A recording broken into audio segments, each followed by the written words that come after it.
Primeiro livro de Samuel, capítulo 1, vamos ler o versículo 13 em diante. Aí, Samuel, sobre você hoje, viu? Significa Deus ouve. Exato. 1 Samuel 13, diz assim a palavra do Senhor. Porquanto Ana, no seu coração, falava, e só se moviam os seus lábios, porém não se ouvia sua voz, pelo que Eli a teve por embriagada. E disse-lhe Eli, até quando estarás tu embriagada? Aparta de ti o teu vinho. Porém, Ana respondeu e disse, não, Senhor meu, eu sou uma mulher atribulada de espírito, nem vinho nem bebida forte tenho bebido, porém tenho derramado a minha alma perante o Senhor. Não tenhas, pois, a tua serva por filha de Belial, porque da multidão dos meus cuidados e do meu desgosto tenho falado até agora. Então respondeu Eli e disse, vai em paz, e o Deus de Israel te conceda a tua petição que lhe pediste, amado Deus. Nós te agradecemos por estarmos na tua casa. Senhor, por cada mamãe que está aqui hoje, e as mamães que não estão, as nossas mamães, Senhor, guarda, livra, abençoa. As crianças, Senhor, que aqui se apresentavam, abençoa cada uma delas. Guarda, livra de todo perigo e de todo mal. Abençoa na escola, abençoa o futuro, para que elas cresçam, Senhor, e elas venham a sobressair, que elas venham trazer muita alegria e orgulho aos pais e glória a teu nome, em nome de Jesus, amém, amém. Muito bem, hoje eu vou falar sobre uma mãe importante na Bíblia, ela já foi apresentada aqui hoje, não é? Achei muito interessante, a filha da Camila falando, eu como mamãe, oh, ainda vai chegar a hora. Muito bem, Ana era uma mulher que não podia gerar. O maior desejo dela é o que é demonstrado quando a Bíblia conta a história dessa mulher. O maior desejo dela era ser mãe. Agora, eu quero que você entenda que a esterilidade de Ana aparece na Bíblia não só nos mostrando o poder de Deus, quanto a esterilidade de uma mulher. Mas existem áreas que tanto os homens quanto as mulheres, às vezes, somos estéreis. Não conseguimos produzir, não damos frutos, não há crescimento, projetos que são frustrados, corações que estão quebrados. Então, eu posso olhar hoje a esterilidade dessa mulher, como uma esterilidade que às vezes estamos vivendo. Às vezes vivemos em algum projeto, na nossa vida financeira, mas seja lá o que for, é o que a história mostra, é que o desejo de Deus é que sejamos férteis. O desejo de Deus é que você produza frutos. Você que é homem, pai, você que é mulher, mãe, você que é um empresário, é desejo de Deus que sejamos férteis. Jesus vai dizer em João 15, versículo 8, nisto é glorificado meu Pai, que dei muito fruto. Então, você foi criado por Deus para dar fruto. Você foi criado por Deus para crescer. Você foi criado por Deus para produzir. Você foi criado por Deus com essa função. E, às vezes, em alguma área, nós não estamos produzindo, até mesmo na vida espiritual, na vida ministerial. E, se não estão, Deus deseja hoje te capacitar a produzir. Amém? Deus é Deus de fertilidade. Agora, vamos analisar a história de Ana. Na cultura de Israel, naquela época, uma mulher, quando ela não era mãe, ela não tinha valor algum. Uma mulher, naquela época, só teria valor se ela fosse mãe. E um filho também, naquela época, era garantia de futuro. Não havia, pensão, não havia nenhuma ajuda do governo.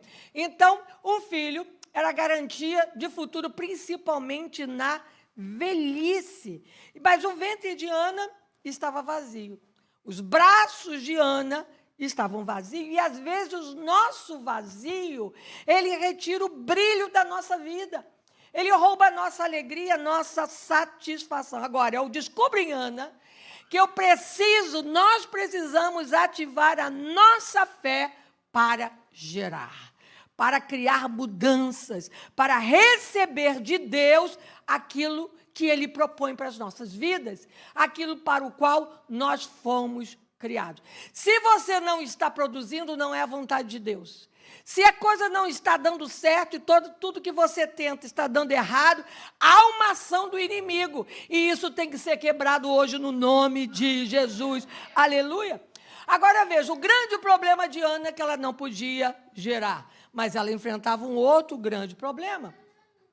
O seu marido tentando então trazer uma solução àquela situação, ele arranja uma solução muito conveniente, uma concubina.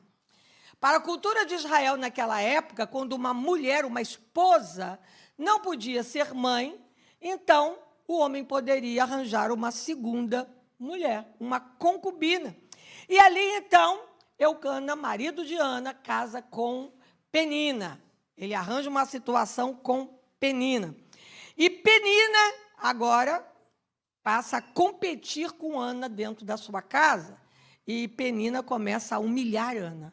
Ana vai dizer isso, que ela estava sendo humilhada, começa a ser perseguida. A Bíblia diz que Penina irritava Ana. Versículo 6. E a sua rival a provocava excessivamente para irritá-la. A pergunta que eu tenho a fazer a você hoje, qual é a sua Penina? Quem é que está se levantando para te criticar, para te humilhar, para te perseguir, para te prejudicar? Porque às vezes o inimigo coloca uma penina na nossa vida. Nem sempre dentro da casa, mas é no trabalho. Em qualquer lugar onde você está querendo crescer, se levanta uma pessoa para tentar te prejudicar. E Penina atinge Ana. Isso que é triste. Porque, seja lá que palavras Penina usava, o método que Penina usava, mas ela foi bem-sucedida. Ana foi atingida por aquela perseguição. Ana ficou irritada, se sentia humilhada, triste, arrasada. Não é desejo que de Deus, não importa que situação seja, que pessoa seja, que esse ataque seja bem-sucedido. Deus hoje te diz, não importa quem seja a sua Penina, não se deixe abater por ela. Aleluia. Deus hoje quer te animar, porque você é importante e você pode superar a sua Penina. Amém? Diga comigo, eu vou superar a minha Penina. Aleluia. Mas isso, no caso de Ana, estava acontecendo dentro da sua casa. E Deus não planejou o lar para ser um lugar de rivalidade, de competição, de mal-estar. Quando Deus planejou a família, quando Deus planejou o lar, Deus planejou para ser um lugar de refúgio, para ser um lugar de bem-estar, um lugar onde renovamos as nossas forças, um lugar onde somos motivados, animados. E, às vezes, o nosso comportamento nos faz lembrar Penina. Às vezes, somos nós que estamos trazendo para o ambiente de dentro de casa o mal-estar. É rivalidade com a esposa com o marido, com os pais com os filhos, irmãos entre si. E é Deus falando para nós que precisamos recuperar dentro da nossa casa um ambiente de paz, de tranquilidade, de carinho, de respeito. Deus quer reinar dentro da sua casa. Se o comportamento está partindo de você, pare hoje. Modifique, pense sobre as suas palavras, se você não está usando um tom severo, se você não está criticando demais, se você não está contribuindo com o inimigo para roubar a paz do seu lar. Agora, se está vindo de uma outra pessoa, ore, busque a Deus, porque às vezes o confronto não traz o desfecho desejado, a resposta que precisamos. Então, ore, busque a Deus, porque Deus é poderoso para mudar pessoas. Deus é poderoso para criar situações, para mudar atitudes, mas não vou desistir da minha família, eu vou buscar, aleluia, trazer a paz, a alegria, a harmonia para dentro do meu lar. Agora veja que Eucana, tentando solucionar um problema, ele cria um outro maior. Tentando solucionar o problema da esterilidade, ele arranja então uma rival para sua mulher, Ana. E às vezes nós também, tentando resolver um problema, acabamos encontrando uma solução que mais tarde vai trazer um problema maior. A Bíblia diz que ao homem há caminhos que parecem perfeitos, mas no fim são caminhos de morte. Veja que muitas das vezes nós queremos uma solução rápida para um problema que estamos vivendo. Financeiro, saúde, família e até mesmo espiritual. E vamos atrás de uma solução rápida, uma solução conveniente, achando que aquilo será permanente e daqui a pouquinho nos tornamos envolvidos num problema muito maior. Gente, solução sem a direção de Deus vai te trazer problemas. Problemas muito maiores do que aquele que você está enfrentando hoje. Seja lá qual for o problema que você esteja enfrentando. E o diabo esteja te abrindo uma porta enorme. Ou então entregando para você um banquete, não é, ali de lentilha. Ore antes de entrar por qualquer porta. Ore antes de abraçar qualquer solução. Deus tem a resposta certa, porque a Bíblia diz que a resposta de Deus, a bênção de Deus, ela não inclui problemas, ela não inclui dor, sofrimento. Agora, é interessante que a atitude de Ana ali é de conciliadora. Ana evitou brigas, porque quando Eucana vai perguntar a ela, por que choras? Ela não acusa Penina.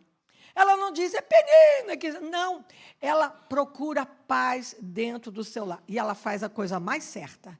Ela vai buscar a solução na casa de Deus. Ana vai, então, em direção ao tabernáculo. A Bíblia Sagrada é que ela chega ali, ela não come. Se a Bíblia está dizendo que ela não come, é porque ela estava jejuando.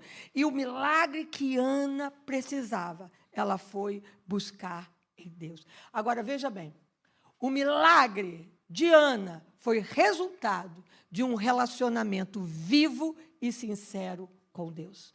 Porque muitas vezes nós queremos a resposta, nós queremos a solução, o milagre, mas não entendemos que milagres na Bíblia são resultados. São resultados não de uma oração, mas de um relacionamento estreito com Deus. É isso que Deus deseja. Deus deseja não só manifestar a você o quanto Ele te ama, ou o seu poder, mas Deus quer ter um relacionamento com você. Eu sempre digo, o cristianismo não é religião. Cristianismo é apresentado na Bíblia como relacionamento. Quando Deus criou o homem, o ser humano, Deus criou porque queria ser pai. Era desejo de Deus ter uma família. Então Deus é amor e deseja ser amado. Relacionamento com Deus atrai milagres. A sua bênção será resultado de um relacionamento com Deus. Então a fé de Ana lhe deu forças para enfrentar toda aquela situação. A fé de Ana a animou a crer numa resposta, numa saída. A Bíblia diz que Penina logo engravidou e ela foi vendo os filhos de Penina nascendo, mas ela não deixou de crer na sua bênção. Ela não deixou de crer no seu futuro, porque Deus a motivou a crer e a ver o seu futuro de uma maneira diferente. Às vezes as portas estão fechadas, as pessoas são contra nós, estamos angustiados, extremamente sob uma pressão, mas a Bíblia é Deus nos mostrando que isso não é o final da nossa história.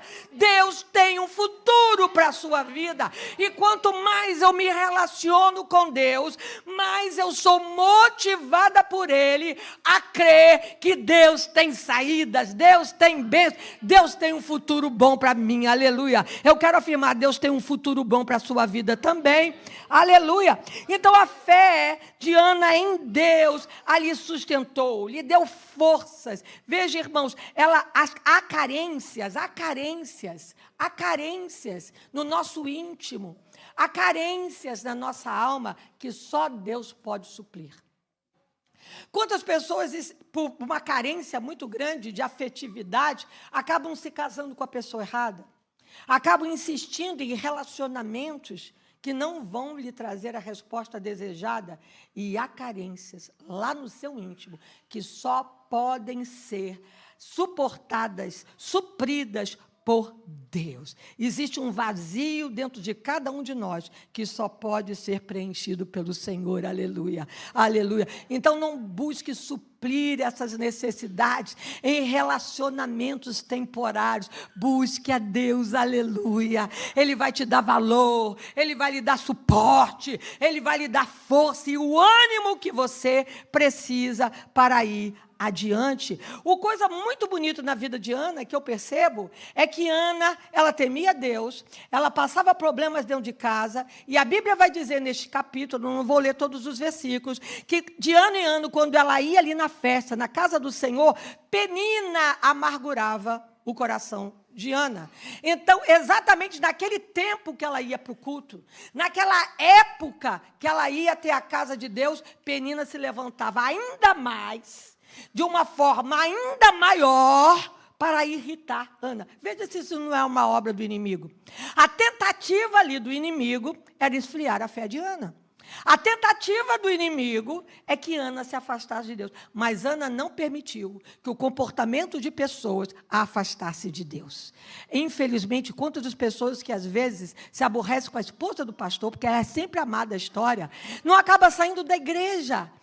Não é? Às vezes é um problema dentro da igreja, às vezes é um problema dentro de casa, às vezes, seja lá o que for. Não permita que pessoas com comportamento errado te afaste de Deus, te afaste do plano, do projeto que Deus tem para a sua vida. Não é porque pessoas erraram com você, abandonaram você, destrataram você, que Deus deixou de te amar. Ana não permitiu que o comportamento errado de pessoas a afastasse de Deus. No versículo 15, no finalzinho, ela diz: tenho derramado a minha alma perante ao Senhor. Derrame-se na presença do Senhor. Você está magoado? Conte isso a Ele. Você foi ferido? Conte isso a Ele. Há uma necessidade, há um vazio na sua alma. Seu coração foi esmagado. Derrame-se na presença do Senhor. Ele ouve, Ele se importa, aleluia. Deus é o melhor terapeuta, aleluia. Busque um momento a sós com Deus e derrame a sua vida diante do Senhor. A Bíblia diz que Ana orou com tudo aquilo que ela tinha. Davi, quando estava lá todo quebrado pelo pecado que cometeu, ele vai escrever o Salmo 51, dizendo: um coração contrito e quebrantado, aleluia, o Senhor não rejeita, aleluia. Deus quer ver você se derramando todo na presença dEle. Se for com lágrimas ou sem lágrimas, não se importe, mas busque a Deus no meio dessa aflição.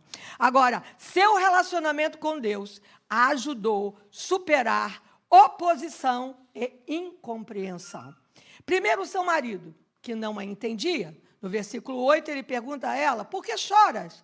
Por que não comes? Não sou a você melhor do que 10 filhos? Quer dizer, de alguma forma, Eucana tentava compensar a falta, o vazio de Ana.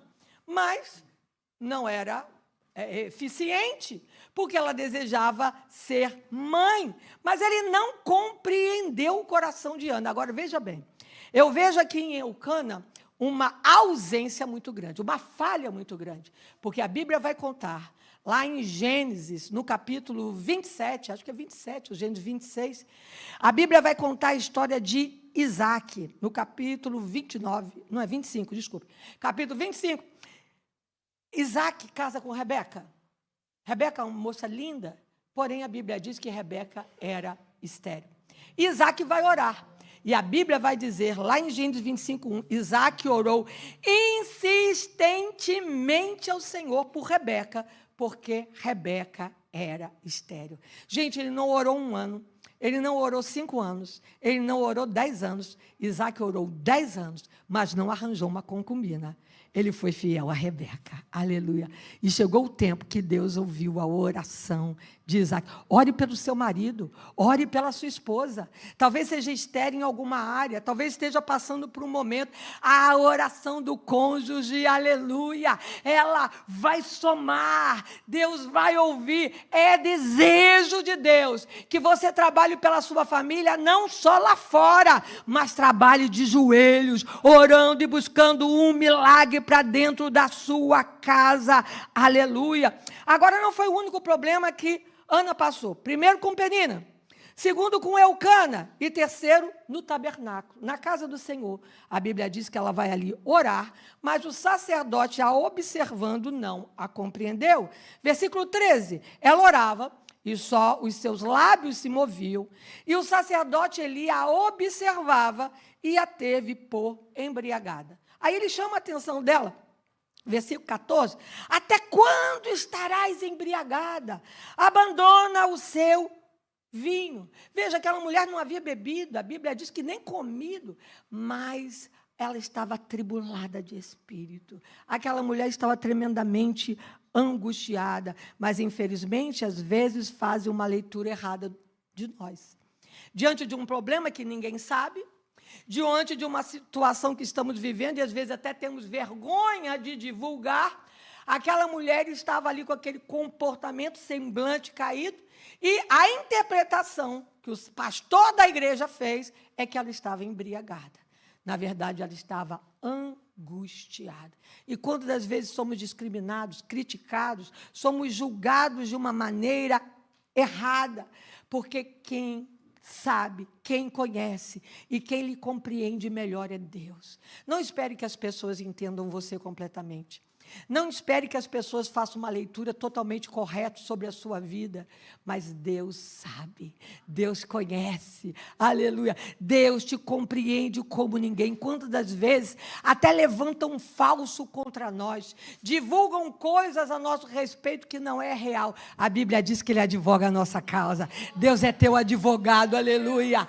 Deus é teu. Às vezes, irmãos, é até bom que alguém se levante contra nós, porque é aí que Deus se levanta para nos defender, aleluia. É o momento que Deus vai dissipar os planos do inimigo para nos abençoar. Veja que agora parece que o problema dela se tornou pior. Ela tem um problema sério vivido todos os dias dentro de casa.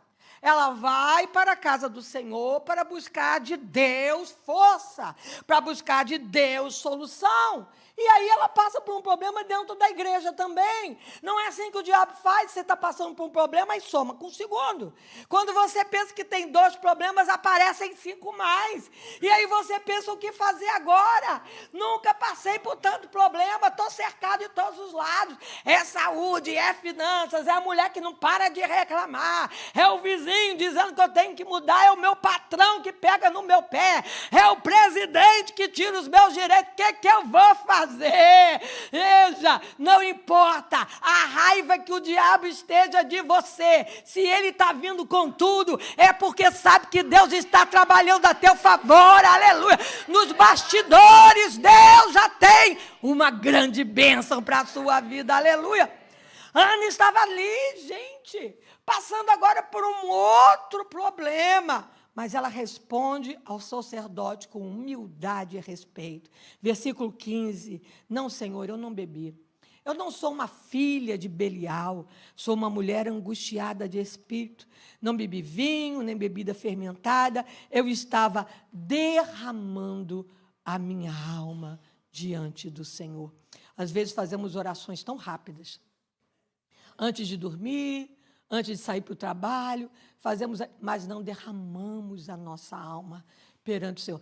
Existem momentos que você tem que parar para ter aquela intimidade com Deus, aquela oração onde você se derrame, onde você entregue tudo nas mãos dEle. Aleluia. Terceiro, quando surgirem situações extremas, reaja de forma extrema. O problema se agravou tanto, o problema estava tão forte para Ana. O que Ana fez então?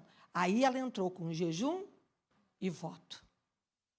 Gente, oração é muito importante. Você orar todos os dias, a Bíblia ordena. Oração é relacionamento com Deus. Oração é comunhão com o Senhor. Oração abre portas. Oração atrai as respostas que eu preciso. Oração fertiliza o meu solo. Mas há momentos de guerra, há momentos de aflição que, além de orar, você precisa jejuar. E jejum não é esse negócio, não vou comer carne uma semana. Gente, você não come carne, come arroz com feijão, come ovo, come frango. Gente, isso não é jejum. Jejum na Bíblia é abstinência de alimento. Quando você tira um alimento porque você gosta muito, é voto, não é jejum. E a Bíblia nos ordena várias vezes a jejuar. Por quê? Porque o jejum enfraquece a sua carne e fortalece o seu espírito. Então, você precisa enfraquecer a carne. Se você continua comendo outras coisas, o propósito do jejum não foi alcançado, não foi atingido. Então, é jejum, é ficar sem tomar café. Nada, não é café, então vou tomar um chocolate. Não! É não nada pela manhã. Irmãos, o negócio está grave, não tome nada pela manhã, não coma na hora do almoço, está sério, faça uma semana de jejum e não vou tomar café, só vou almoçar depois do meio-dia durante uma semana. Você sente de Deus de fazer durante o mês? Então não tome café durante todo o mês, é um dia, não tome café, não almoce, vá comer só à noite. Se você sentir, faça 3 dias, como eu e o pastor Gel já fizemos várias vezes, 3 dias sem comer nada, 3 dias só passar a comer no 4º dia. Se o problema é muito grave, envolve o teu futuro, faça o que o pastor Gel já fez, 10 dias de jejum. Eu já fiz 3, gente, várias vezes, mas 10 só ele que lá em casa que fez. Mas é jejum, Deus cobra isso. Gente, é uma atitude extrema diante de situações extremas. É uma arma poderosa. É uma bomba nuclear no mundo espiritual. Detona, não importa qual seja a estratégia do inimigo. Ana fez isso. Ana jejua e não só jejua. Ana vai ao extremo. Ela faz um voto. O que é um voto? Voto é um compromisso que você assume com Deus. Lá no Velho Testamento, Deus ensina o povo a votar. O pastor Gelson, por exemplo, anos não seguidos, mas revezados, ele fez o voto de entregar o dobro do dízimo dele. Por quê? Porque ele dizia assim, eu não vou dizimar o que eu recebo, mas o que eu quero receber. E ele fez isso um ano inteiro, depois passou uns anos, ele fez isso, eu acho que ele fez isso umas 3 vezes. Mas foi um voto que ele fez. Eu conheço pessoas que fizeram outros votos diferentes. Mas o que Ana faz? Ana vai à presença do Senhor e o voto dela está no versículo 11, Senhor dos Exércitos, se deres atenção à humilhação da tua serva, te lembrares de mim e me deres um filho, então eu o dedicarei ao Senhor por todos os dias da sua vida, e não passará navalha sobre a sua cabeça. O que Ana fez? Ela fez um voto de nazireu. O meu filho vai ser nazireu. Ele não vai poder beber nada da uva, ele não vai poder cortar o cabelo, ele não vai poder tocar em ninguém que morrer, ele vai ser um nazireu. Era um tipo de voto que se fazia. Ana chegou ao extremo, mas ela cria que Deus ia receber aquele voto dela. Ela acreditou que Deus ia ouvir. Gente, tem hora que eu e você temos que entrar na presença do Senhor e entender que existe uma guerra no mundo espiritual. Nós não podemos estar cedendo às nossas fraquezas, aos nossos desejos, não. Se é guerra, eu vou guerrear. Eu tenho sangue de Trump nas minhas veias. Eu não vou ceder. Seja lá o que for, eu vou orar, eu vou jejuar. Se for preciso, eu vou fazer um voto ao Senhor. Mas eu vou conquistar a minha bênção. Aleluia. Voto, eu já vi gente jejuar, não comer arroz durante 1 ano.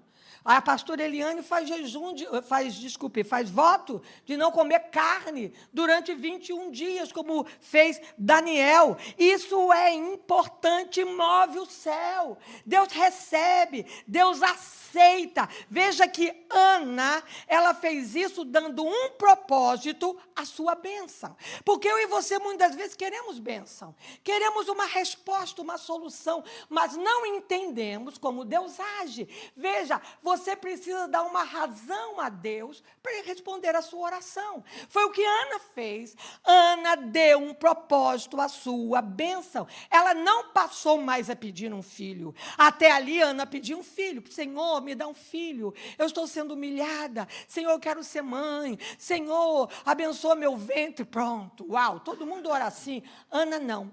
Ana olhou para o futuro e disse, eu estou pedindo já há algum tempo um filho a Deus. Eu vou dar um propósito a esse filho. Senhor, se o Senhor me deres um filho, eu vou entregar esse filho a ti.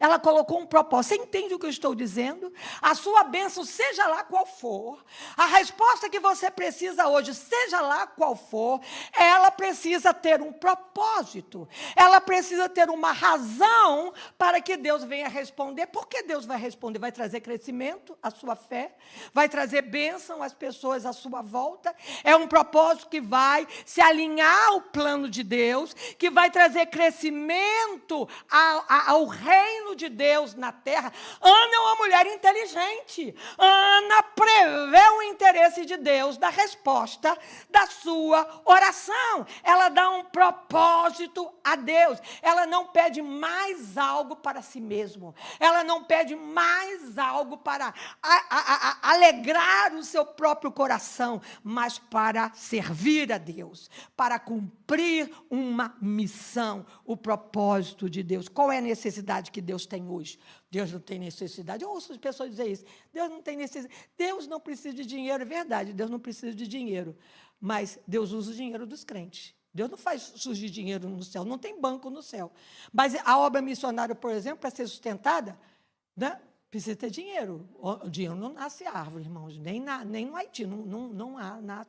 Então, o que Deus faz? Deus levanta no meio do povo dele quem contribui. Há necessidades no reino de Deus. E a resposta da sua oração deve suprir alguma necessidade no reino de Deus. Você entende isso?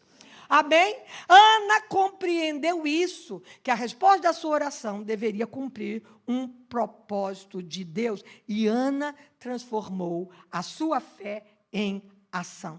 Ela tomou posse da bênção. Agora veja, primeiro o sacerdote Eli lhe chama de embriagada. Ela já chega toda, né? Penina me irrita, Penina me humilha. Aí o pastor da igreja, ô mulher embriagada, para de beber. Eu não sei você, mas eu peço perdão a Deus, acho que eu levantava e saía do culto. Mas Ana não. Aquela mulher cananeia que vai a Jesus, Jesus diz que não é bom dar o pão dos filhos para os cachorrinhos, e aquela mulher ainda responde com tanta humildade a Jesus. Eu peço ao Senhor, o Senhor me dá um coração humilde desse, Senhor. Veja, Ana, ela não se revolta, ela responde com humildade ao pastor. E depois, quando ela explica a razão, por que falava daquele jeito na sua oração, a palavra do sacerdote, ele muda. E aí ele diz para ela, assim, como é que diz? Acho que eu não escrevi aqui. Realmente eu não escrevi. A resposta de Eli para ela é que Deus responda a sua petição. E a Bíblia diz no versículo 18b, assim ela seguiu o seu caminho, comeu e seu rosto já não estava mais abatido. Olha, o Eli está lá e diz, acha a tua serva graça, então você foi, sim, é o versículo anterior. Ele diz, vai em paz, e o Deus de Israel te conceda a tua petição que ele pediu. Olha que palavra abençoadora, que palavra renovadora. Ana tomou posse daquela palavra e ela saiu tão fortalecida que a Bíblia diz que já não havia mais tristeza, não havia mais abatimento. Agora aquela mulher foi fortalecida. Quantas vezes a gente vem num culto, ouve a palavra de Deus e não dá a resposta que deveríamos dar? Quando a palavra de Deus foi transmitida a você, faça o que Ana fez, abra o seu coração e receba. Permita que esta palavra traga cura à sua alma. Permita que esta palavra fortaleça e edifique a sua fé. Não importa o tamanho do gigante que esteja diante de você, não importa quantas peninas você esteja enfrentando, mas uma palavra de Deus é poderosa para destruir, desfazer, seja qual for o obstáculo, aleluia. Ana parou de pensar em Penina, Ana parou de reclamar de Eucana, Ana não se importou mais com a palavra negativa do pastor, agora ela saiu fortalecida e alegre, aleluia. A Bíblia diz que ela saiu alegre, não havia mais abatimento e ela comeu, ela agora se alimentou. Nunca despreze uma palavra de bênção que vem dos seus líderes espirituais. Nunca despreze uma palavra de bênção que você recebeu num culto, ou de um louvor, ou de uma palavra pregada. Tome posse desta palavra e permita que ela fertilize o seu coração e a sua fé, aleluia. Irmãos, há vezes que nós estamos num culto e a gente recebe uma palavra, porque veja bem, Ana recebeu aquela palavra, saiu alegre, porém o seu ventre continuava vazio, os seus braços continuavam vazios, mas o seu coração não, o seu coração estava cheio, o seu coração estava cheio de fé. Agora o seu coração está... Às vezes que nós estamos com um problema financeiro e a gente vem para um culto como esse, e aí o pastor Gelson Brown está pregando, e você volta para casa animado. A sua conta bancária continua vazia. As dívidas continuam lá, mas a certeza que Deus já providenciou a resposta, aleluia, ela está no seu coração. É isso que Deus faz. É dessa forma que você tem que sair de um culto. Deus hoje quer te animar. Deus hoje quer te encorajar. Ele quer que você entenda que as circunstâncias, elas não manobram a sua vida, elas não têm o controle da sua vida. Nenhuma pessoa tem, nenhuma situação tem. É Deus que tem o controle da sua vida, aleluia.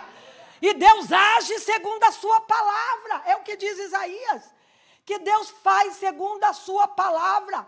Deus hoje está fertilizando o teu solo, Deus hoje está fertilizando o teu futuro, Deus hoje está fortalecendo os teus projetos e os teus planos. É Deus da tua vida, e quando Deus fala, acontece, aleluia. Vai acontecer na minha saúde, diga, vai acontecer na minha saúde. Vai acontecer nas minhas finanças, vai acontecer na minha família, vai acontecer no meu trabalho, aleluia. Porque a palavra de Deus, ela tem poder. A palavra de Deus é sobrenatural. A palavra de Deus saiu da boca do sacerdote Eli, e ela tomou posse daquela palavra. Eu vou sair deste culto com a minha bênção. Olha, confirma isso comigo, eu vou sair deste culto com a minha bênção. Hebreus 3:1 diz que ele é o sumo sacerdote da nossa confissão. 5. Não, antes disso, e num culto como esse, é num culto como esse que Deus vai mudar sentenças. A Bíblia diz que Ana glorifica a Deus, antes mesmo da bênção chegar. 5, Ana viveu o resultado daquela oração. Ana viveu o resultado da palavra do sacerdote Eli. Versículo 20. Assim Ana engravidou e deu à luz um filho. E ela deu este filho a Deus. Tantos anos sem ser mãe, sendo chamada por todo mundo de estéril. Devia ser o apelido dela na época, né? Olha lá, estéril, olha lá que não tem filho. Olha lá, não sei como é que se fala sobre isso, mas tem sempre uma palavrinha, né? Que aponta para os nossos defeitos. E Ana viveu isso anos e anos, mas chegou a hora que Deus rompeu com aqueles nomes dados a ela, aquela identidade dada a ela, e ela se tornou mãe.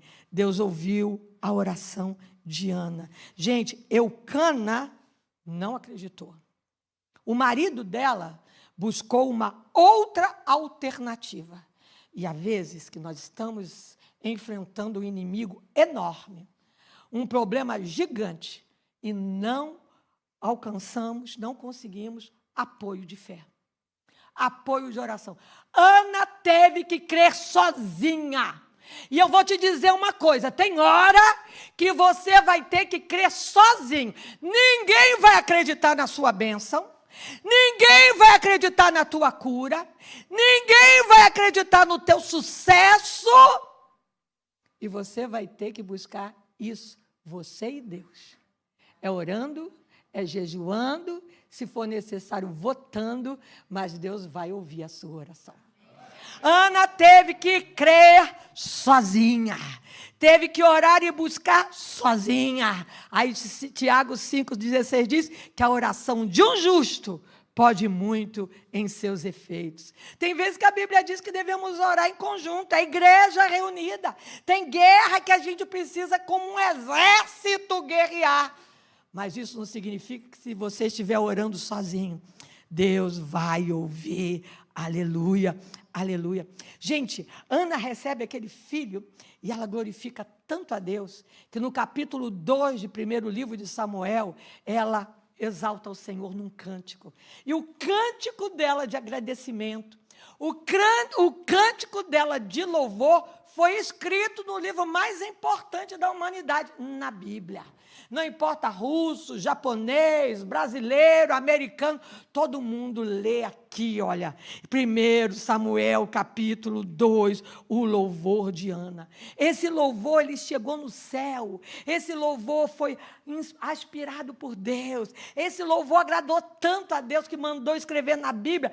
E Davi, quando vai escrever o Salmo 113, parte do cântico de Ana, ele escreve, ele coloca, ele soma ali no seu salmo, aleluia, porque veja bem, Deus se agrada da sua gratidão, Deus se agrada do seu reconhecimento, Deus se agrada do seu louvor. Ana então adora o Senhor e ela transforma as suas lágrimas em louvor. É isso que Deus quer que você faça hoje. Você está chorando? Chore louvando. Você está sofrendo? Sofra adorando a Deus, aleluia, porque do céu Deus ouve, do céu Deus responde, o coração de Deus se alegra. Ela então cumpre o seu voto. Ela leva o menino assim que ele desmama até o tabernáculo e o deixa ali. E ela diz, olha, por este menino orava eu ao Senhor. Lembra que eu orava aqui, chorando, amargurada? Pois é, por este menino. Agora o milagre materializou. Deus vai materializar o seu milagre. Deus vai materializar o seu milagre. Ele já existe, porque Efésios capítulo 1 diz que Deus já nos abençoou com todas as bênçãos nas regiões celestiais. Então o seu milagre já existe, mas ele vai se materializar, aleluia, na tua vida, na tua história. Aconteceu isso com Ana. Ela vai e entrega ao Senhor. Ela consagrou ao Senhor aquilo que recebeu dele. Ela honrou ao Senhor, mas infelizmente, há vezes que Deus sabe que a gente vai pedir uma bênção ao Senhor. Vou dar um exemplo aqui. Senhor, abre a porta de trabalho. Aí Deus abre a porta de trabalho e você vai trabalhar todo domingo e não vem à casa do Senhor. Ai, Senhor, está fazendo tanto frio. Manda o verão e você vai para a praia, não vai para a casa do Senhor. Onde você está honrando a Deus com isso? Cuidado, que senão a gente vai ter um inverno maior, gente. Não faça isso. Vamos honrar a Deus com a nossa bênção. Vamos demonstrar a nossa... Ana, aleluia. Ana retribuiu a Deus pela sua bênção. E sexto e último, Ana continuou vivendo milagre. Gente, Deus é uma fonte inesgotável de milagre. Eu quero que você repita isso para que se torne real na sua vida. Deus é uma fonte inesgotável de milagres. Aleluia! O que aconteceu com Ana? Ana orou por um filho. E, gente, quem experimentou o milagre de Deus sabe que não dá para parar. Eu preciso de um milagre hoje, eu vou precisar de outro mês que vem.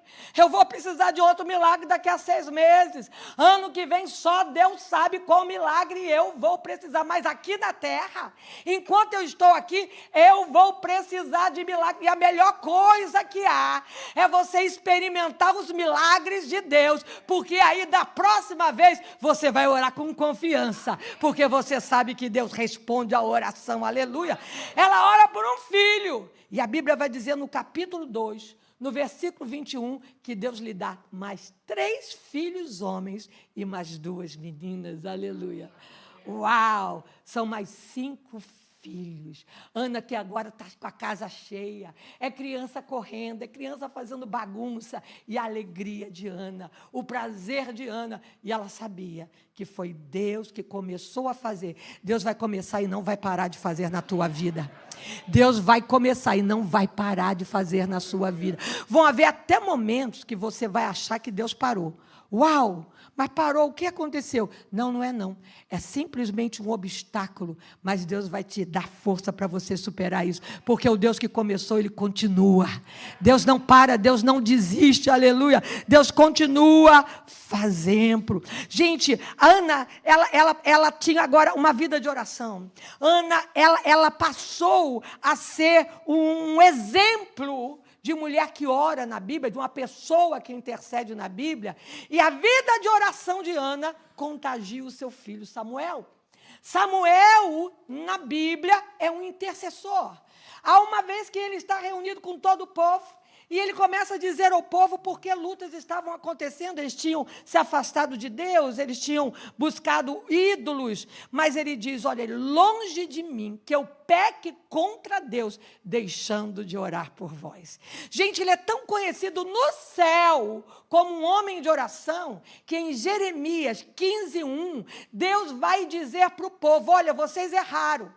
E mesmo que Moisés e Samuel ore por vocês, quer dizer, Deus está ali igualando Samuel em oração a Moisés. Lembra da oração de Moisés em Êxodo capítulo 33? Tremenda, intercedendo pelo povo. E Samuel, ele herda da mãe essa atitude, esse comportamento de oração. Ore na frente do teu filho. Ore na frente da tua filha, permita que eles te vejam de joelho, permita que eles te vejam chorando na presença do Senhor, eles vão ver a resposta e eles vão crescer, e na hora que o problema surgir, eles vão saber o caminho, eles vão saber o que fazer, aleluia. A Bíblia diz que o filho de Ana demorou, mas chegou melhor do que podia ser esperado. Gente, o fato da demora, a espera, não significa esquecimento de Deus, simplesmente é preparo dele na tua vida e nas circunstâncias. Está demorando, aleluia, é Deus preparando algo melhor, é Deus preparando algo melhor. Eu sempre comento que eu não podia ter filhos, então eu tive um problema muito sério, e o Gelson passou a orar, nós dois orávamos todo dia, ele colocava a mão no meu ventre, abençoava o meu ventre, até que eu fiquei grávida. E quando eu descobri, pela pessoa que estava fazendo a ultrassonografia, que eu estava grávida, porque a pessoa disse, olha, eu tenho uma coisa maravilhosa para te dizer, você está grávida, eu estou vendo aqui no seu útero. Eu fui com o resultado do exame muito alegre para a médica, que havia dito que eu não podia ter filho. Eu falei para ela, aqui, ó, o resultado da ultrassonografia, eu estou grávida. Ela olhou e disse, não, isso aqui para mim é um mioma, e o mioma se chama Rebeca. Glória a Deus, aleluia. Gente, Deus fez melhor, Ele caprichou, não caprichou? É isso que Deus vai fazer na sua vida. Espere é preparo, não desista da sua bênção, não desista da sua colheita. Deus está trabalhando a teu favor, aleluia, aleluia.